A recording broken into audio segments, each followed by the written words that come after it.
Today we're going to be playing with some dye and keycaps. So I've been asked several times on how to spray paint keycaps, but I usually advise against it as it isn't a proper solution unless it's done by some sort of professional. So the other way to color your keycaps to what color you want is to dye them.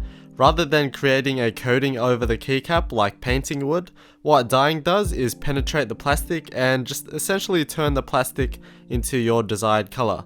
So if you scratch the surface, it will still be the dyed color underneath. So this is my very first time trying this, so don't take this as a tutorial, but it can be a loose guide. But basically I read up on a few guides that I'll link in the description, so follow those if you want some good results, because I didn't completely follow those. Also, I'm not going to be particularly careful with this, so I can see what I can get away with and see the consequences that will happen. However, before starting this, you're going to need some PBT keycaps.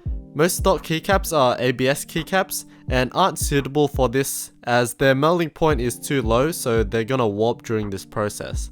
And to add to that, you can only dye a darker color than what it is, so you can't dye black keycaps. So in most cases, people dye white keycaps since they're the other common color. And that brings us to my set of keycaps, and this is probably the most accessible way to get customized colored keycaps for many people that aren't in the UK or US or something.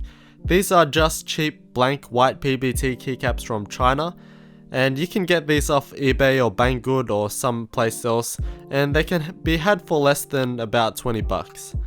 As for the dye, most people have had success with iDye poly. I actually bought some of these Dylon packets before without any proper research, but if we look at them closer, Dylon states that it's not suitable for pure polyester and acrylic and such, and what PBT is just a type of polyester.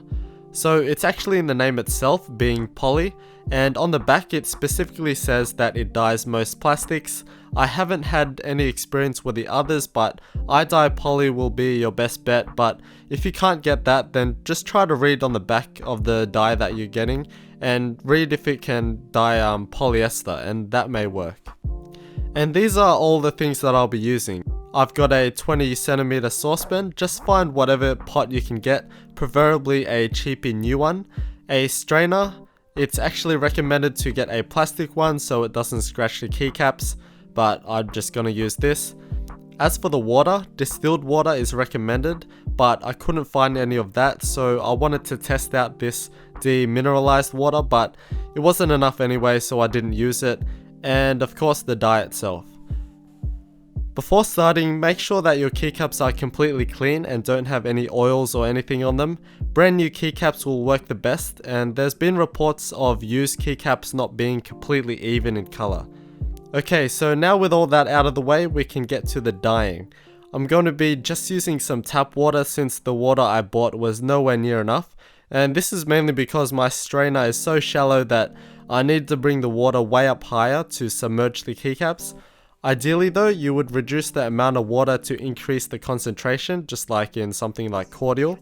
But yeah, since I live in Australia, the tap water is relatively clean, so your experiences may vary depending on where you live. First we're gonna boil the water. The hot water will just allow the plastic to open up and allow the dye to penetrate it better. When you open up the dye package, you get the colored dye and the color intensifier. So when it's boiling, I'm just gonna put in the dye and mix that nicely and thoroughly, and then add the intensifier after that and mix it again.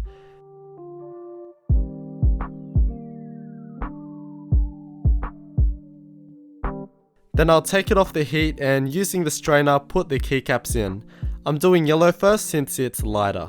Make sure you're super careful when doing this as the dye will stain anything that'll touch and it'll be difficult to clean later. I'm gonna let it soak for about 15 minutes, which is off the heat. Now I'm gonna take it out and wash them with cold water to check them out. There's some excess residue on it and it can't be washed just by rinsing it, so I'm going to use some soap and my hands just to wash it.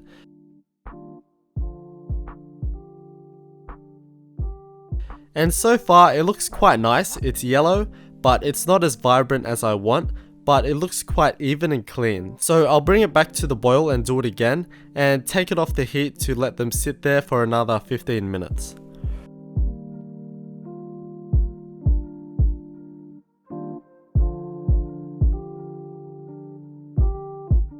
After that was done, I washed it again by hand using some dishwashing liquid. I'm also not taking a massive amount of caution when cleaning, so I'm treating it quite rough, but they still turn out pretty much perfect. The yellow is quite vibrant, but we'll get back to those later at the end because it's time to dye the other keycaps. And this time I'm going to be using some pink. I did wash the saucepan and strainer just like you would normally, but just a bit more better, and it actually looks quite fine, so it was easier than expected. Just like the last batch, I'll bring the tap water to a boil and then add the dye in and mix it, and then add in the color intensifier and mix it again. I had to raise the water level a bit more since there's more keycaps and it does seem quite crowded, but I went through with it anyway.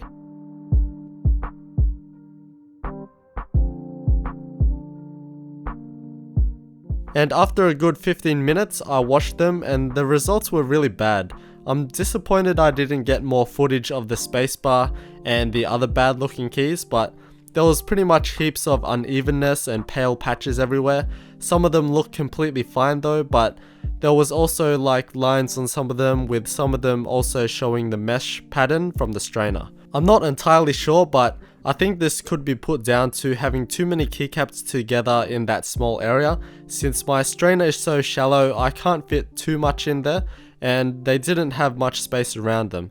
So for this bit, I'm going to be going without the strainer and just let the keycaps go straight into the pot. And also, to try to get rid of all those mistakes, I'm going to dye these for much longer and just see what happens. I also mix it every few minutes, not being too careful or anything, but just to make sure that the dye gets all around it, since they are actually hitting the bottom of the saucepan. And after 15 minutes, I put it back on the heat and got it to boiling point again, and just did the same thing for another 15 minutes. And just to make sure, I did it again for a little bit more and turned it on a lower heat and just let it sit there and mixed every few minutes. So all up, I'd say I had the keycaps in there for nearly an hour. This is also including before the washing. And after washing them, they're darker than what I wanted, which was a nice bright pink, which was to be expected, but at least they're now quite even and uniform in color, which is more important. So I'll let them dry overnight and see how they look tomorrow in the daytime with better lighting.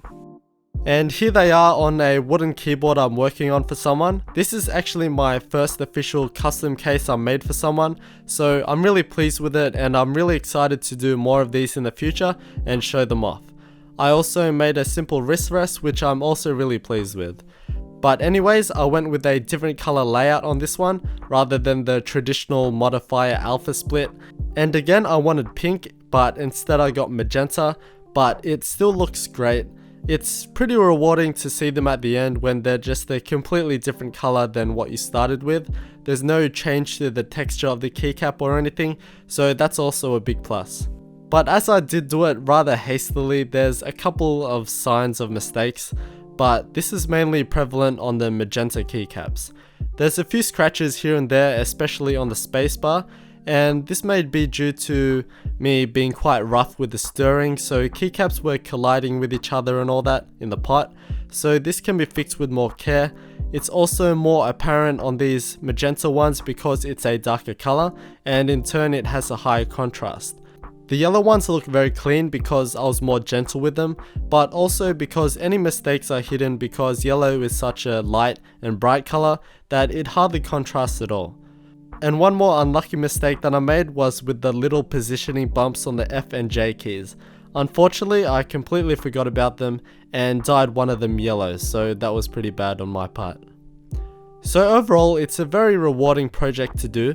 You can turn your keyboard into a more personalized piece by ordering a set of these cheapo white PBT keycaps and dyeing them. I know that aftermarket keycaps are quite hard and expensive to acquire if you don't live in the UK or US, so this is a very achievable thing to do for others. I must emphasize that it was my first time doing this, and this is not a tutorial, and I purposely do not proceed with absolute caution when doing this, so I could see what the consequences were. Check out the links in the description for the proper guides, and I really give a big thanks to all those people for giving all that information. So that's that. It's an awesome and easy mod to do. I'd say mine are about 80% well done, so with a bit of care and preparation, you could pretty much get perfect keycaps for your keyboard.